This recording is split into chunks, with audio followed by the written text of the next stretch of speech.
নমস্কার, আমার চ্যানেলে সকলকে স্বাগত জানাই। আজ আমি সলভ করে দেখাবো সেকেন্ড এক্সাম তৃতীয় শ্রেণী রায়মার্টিন কোয়েশ্চেন ব্যাংকের গণিত 17 নম্বর স্কুল শ্রীরামপুর গার্লস হাই স্কুলের প্রশ্ন উত্তরগুলো। তাহলে চলো শুরু করা যাক। প্রথমে আছে সঠিক উত্তরটি নির্বাচন করে দাগ দাও। এই চিত্রটির বাহুর সংখ্যা হলো 3টি, 4টি, 5টি, 6টি। এই চিত্রটির বাহুর সংখ্যা হলো 6টি। 1, 2, 3, 4, 5, 6। তারপর আছে এই চিত্রটিকে বলে আয়তক্ষেত্র, বর্গক্ষেত্র, বৃত্ত না ত্রিভুজ? এই চিত্রকে কি বলে? বৃত্ত বলে। তারপর আছে এই ছবিতে ত্রিভুজের সংখ্যা 4টি, 5টি, 6টি, 8টি। এই ছবিতে ত্রিভুজের সংখ্যা 8টি। 1টা, 2টো, 3টে, 4টে, 5টা, 6টা, 7টা, 8টা। জোড় সংখ্যার এককের ঘরে যে অঙ্ক থাকে না সেটি হলো 0, 4, 5, 6। জোড় সংখ্যার এককের ঘরে যে অঙ্ক থাকে না সেটি হলো 5। 3 দ্বারা বিভাজ্য সংখ্যার অঙ্কগুলির সমষ্টি 2 দ্বারা বিভাজ্য হয়, 3 দ্বারা বিভাজ্য হয়, 4 দ্বারা বিভাজ্য হয় না 5 দ্বারা বিভাজ্য হয়? 3 দ্বারা বিভাজ্য সংখ্যার অঙ্কগুলির সমষ্টি 3 দ্বারা বিভাজ্য হয়। তারপর বলেছে শূন্যস্থান পূরণ করো। ভাজ্য সমান ভাজক গুণিতক ভাগফল যোগ ভাগশেষ। জোড় সংখ্যার সঙ্গে ড্যাশ যোগ করলে বিজোড় সংখ্যা পাওয়া যায়। জোড় সংখ্যার সঙ্গে বিজোড় সংখ্যা যোগ করলে বিজোড় সংখ্যা পাওয়া যায়। দুটি অর্ধবৃত্ত যোগ করলে একটি বৃত্ত পাওয়া যায়। দুটি অর্ধবৃত্ত যোগ করলে একটি বৃত্ত পাওয়া যায়। সঠিক উত্তরের পাশে টিক চিহ্ন এবং ভুলটির পাশে কাটা চিহ্ন দাও। ভাগশেষ সবসময় ভাজকের চেয়ে বড় হয়, এটা ভুল। বৃত্ত বক্ররেখা দিয়ে গঠিত, ঠিক। 8 গুণ 5 সমান 8 যোগ 8 যোগ 8 যোগ 8 যোগ 8 যোগ 8। 8 গুণ 5 আছে 5 8 40, কিন্তু এখানে কটা 8 আছে? 6টা 8 আছে, তাহলে এটা ভুল, তাহলে এটা কাটা। তারপর হচ্ছে নিচের অতি সংক্ষিপ্ত প্রশ্নগুলির উত্তর দাও। জোড় সংখ্যার সঙ্গে বিজোড় সংখ্যা যোগ করলে যোগফল জোড় না বিজোড় সংখ্যা হবে? যোগফল বিজোড় সংখ্যা হবে। একটি মাছের দাম 225 টাকা হলে 3টি মাছের দাম কত? তাহলে আমরা গুণটা করে দেখি। দেখো গুণটা করেছি। একটি মাছের দাম 225 টাকা হলে 3টি মাছের দাম হবে 225 গুণ 3। 225 সাথে 3 গুণ করেছে 675। 3 5 15, 5 হাতে রইল 1, 3 দুগুণে 6, 1 7, 3 দুগুণে 6, তাহলে কত হয়ে গেল? 675 টাকা।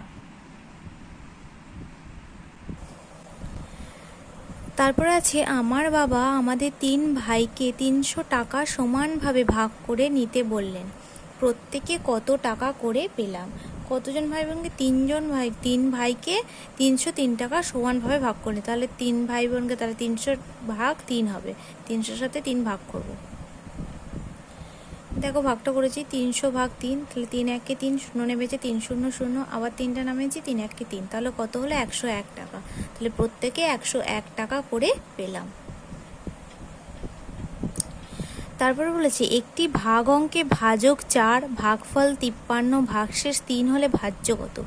ভাজ্য সমান কত? ভাজ্য সমান ভাজক গুণিতক ভাগফল যোগ ভাগশেষ, তাহলে 4 গুণ 53 যোগ 3, তাহলে এটা আমরা করে দেখি। দেখো করেছি, এটা ভাজক বলেছিল 4, ভাগফল 53, ভাগশেষ 3। তো ভাজ্য সমান ভাজক গুণিতক ভাগফল যোগ ভাগশেষ, তাহলে 4 গুণিতক 53 যোগ 3, তাহলে 4-এর সাথে 53 গুণ করেছে 212 যোগ 3, তাহলে 212-এর সাথে 3 যোগ করে হয়েছে 215, তাহলে ভাজ্য হয়ে গেল 215। তারপরে বলেছে 125, 329, 137, 123, 256 সংখ্যাগুলির মধ্যে 3 ও 2 দ্বারা বিভাজ্য সংখ্যাগুলি লেখো। 3 ও 2 দ্বারা বিভাজ্য সংখ্যা আমরা কীভাবে পাবো? 3 আর 2 দিয়ে এই প্রত্যেকটা সংখ্যাকে ভাগ করে দেবো, ভাগ করে যেটা মিলে যাবে সেটা হয়ে যাবে 3 দ্বারা বিভাজ্য। 3 দিয়ে যেটা ভাগ করে মিলবে, আর 2 দিয়ে যেটা ভাগ করে মিলবে সেটা হয়ে যাবে 2 দ্বারা বিভাজ্য। 3 দ্বারা বিভাজ্য সংখ্যাটি হলো হচ্ছে 123। 123কে 3 দিয়ে ভাগ করে মিলে যাচ্ছে, আর 2 দ্বারা বিভাজ্য সংখ্যাটি হলো 256। আর বাকি কোনো সংখ্যা 3 এবং 2 দ্বারা বিভাজ্য হবে না, তাই 3 দ্বারা বিভাজ্য সংখ্যা 123 আর 2 দ্বারা বিভাজ্য সংখ্যা হলো 256।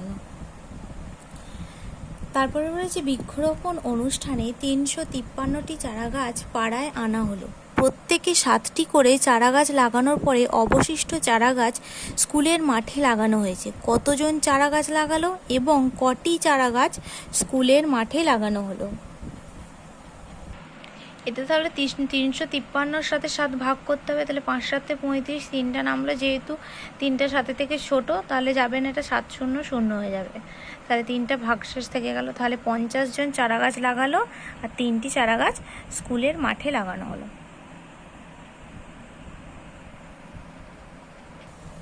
তারপর বলেছে অমলবাবু তার ছেলে বিমলকে 50 টাকা দিলেন। বিমল সেই টাকা থেকে 21 টাকা 50 পয়সার খাতা, 12 টাকা 50 পয়সার পেন ও 15 টাকা 50 পয়সার পেন্সিল কিনলো। সে কত টাকা খরচ করলো এবং বিমলের কাছে কত টাকা আছে? তাহলে আমরা এই খাতা, পেন এবং পেন্সিল এই তিনটাকে যোগ করব, যোগ করে যেটা পাবো সেটাই 50-এর সাথে 50 টাকার সাথে বিয়োগ করবো। তাহলে চলো অঙ্কটা করে দেখি। খাতা কিনলো 21 টাকা 50 পয়সার, পেন কিনলো 12 টাকা 50 পয়সার, পেন্সিল কিনলো 15 টাকা 50 পয়সা। তিনটাকে যোগ করে পেয়েছে 48 টাকা 150 পয়সা। এবার 150 টাকা ভাঙলে কী হবে? 100 যোগ 50। খাতা কিনলো 21 টাকা 50 পয়সার, পেন কিনলো 12 টাকা 50 পয়সার, পেন্সিল কিনলো 15 টাকা 50 পয়সা। এই তিনটাকে যোগ করে পেয়েছে 48 টাকা 150 পয়সা। তাহলে 48 টাকা লিখছে, 150 টাকা বাংলা কেউ 100 যোগ 50, যেহেতু আমরা জানি 1 টাকা সমান 100 পয়সা, তাহলে 100 যোগ 50 করেছি। তারপরে এই 100 পয়সাটা এদিকে চলে আসবে, 1 টাকা হয়ে যাবে, তাহলে 48-এর সাথে 1 যোগ করতে হবে, তাহলে 48 যোগ 1 টাকা 50 পয়সা, তাহলে 48-এর সাথে 1 যোগ করলে কত হয়ে যাবে? 49 টাকা 50 পয়সা। এবার দেখো কি অমলবাবু তার ছেলে বিমলকে ক টাকা দিয়েছিলেন? 50 টাকা, আর মোট খরচ করেছে কত? 49 টাকা 50 পয়সা। তাহলে এই দুটো বিয়োগ করে কত হয়ে যাবে? 50 পয়সা। তাহলে বিমলের কাছে এখন আছে 50 পয়সা, সরি এখানে 50 পয়সা হবে।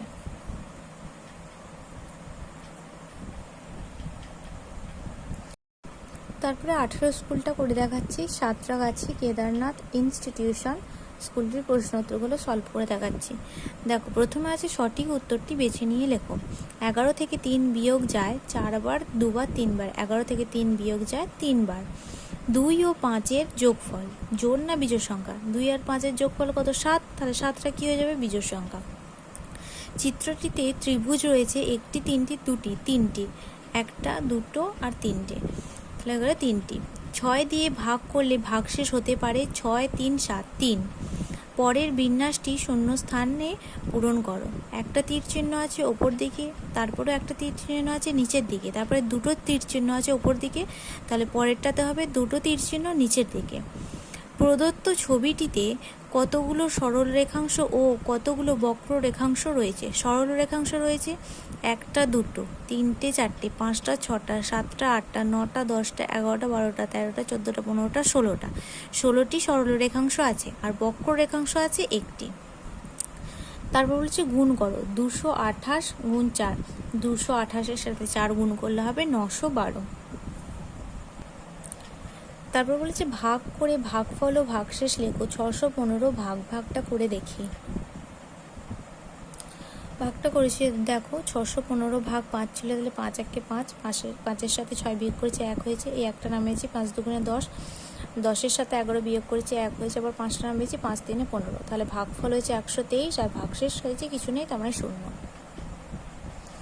তারপর বলেছে নিম্নলিখিত প্রশ্নগুলির উত্তর দাও। বাবা বাজার থেকে 5টি মাছ আনলেন, প্রতিটি মাছের দাম 175 টাকা হলে বাবার মোট কত টাকা খরচ হলো? 175-এর সাথে 5 গুণ করতে হবে। বাবা বাজার থেকে 5টি মাছ আনলেন, প্রতিটি মাছের দাম 175 টাকা, বাবার মোট খরচ হলো 175 গুণ 5 টাকা সমান 875 টাকা। 175-এর সাথে 5 গুণ করে হয়েছে 875 টাকা, তাহলে বাবার মোট খরচ হলো 875 টাকা। তারপরে বলেছে 812টি মাছ 8টি বাক্সে সমান সংখ্যায় রাখলে প্রতিটি বাক্সে কতগুলো মাছ থাকবে? কতগুলো মাছ বাক্সের বাইরে থাকবে? তাহলে এটা 812-এর সাথে 8 ভাগ করতে হবে। 8 1 8, একটা নেমেছে, শূন্য গায়ে 2টে নেমেছে, যেহেতু দুটো সংখ্যা একসাথে নামে না, শূন্য গায়ে 2টে নামিয়েছে। 8 1 8, 8-এর সাথে 12 বিয়োগ করেছে 4 হয়েছে, তাহলে প্রতিটি বাক্সে 101টি মাছ থাকবে আর 4টি মাছ বাক্সের বাইরে থাকবে। তারপর আছে মা বাজারে গিয়ে 50 টাকা 50 পয়সার মাছ, 20 টাকার আলু, 20 টাকা 50 পয়সার কাঁচা আনাজ কিনেছেন। মা একটি 100 টাকার নোট নিয়ে বাজারে গিয়েছিলেন।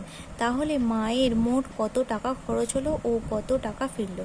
তাহলে মাছ কিনেছিলেন, আলু আর কাঁচা আনাজ, এই তিন থেকে আগে যোগ করব। যোগ করে যেটা বেরোবে সেটার সাথে 100 বিয়োগ করব। যেহেতু 100 টাকা নিয়ে বাজারে গিয়েছিলেন, আর আমাদের যে কত টাকা খরচ হলো আর কত টাকা ফিরলো।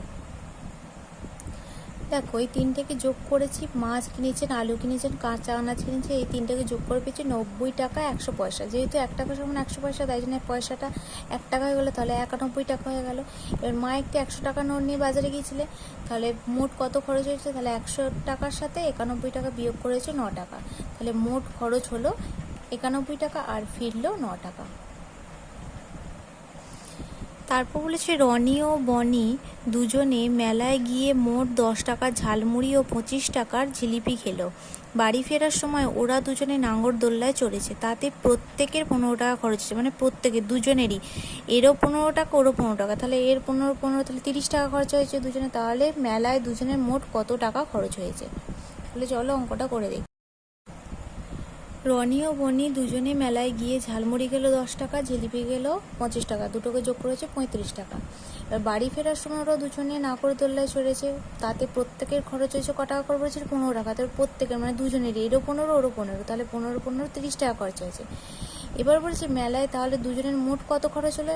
এর 30 টাকা, নাগরদোল্লায় চড়েছিল দুজনে, আর ঝালমুড়ি আর জিলিপি গেছিলো দুজনে মিলিয়ে 35 টাকা, তাহলে 35 আর 30 যোগ করে হয়েছে 65 টাকা, তাহলে মেলায় দুজনের মোট খরচ হয়েছে 65 টাকা। যদি তোমাদের ভিডিওটি ভালো লেগে থাকে তাহলে অবশ্যই লাইক, কমেন্ট, সাবস্ক্রাইব এবং শেয়ার করতে ভুলবে না। ধন্যবাদ।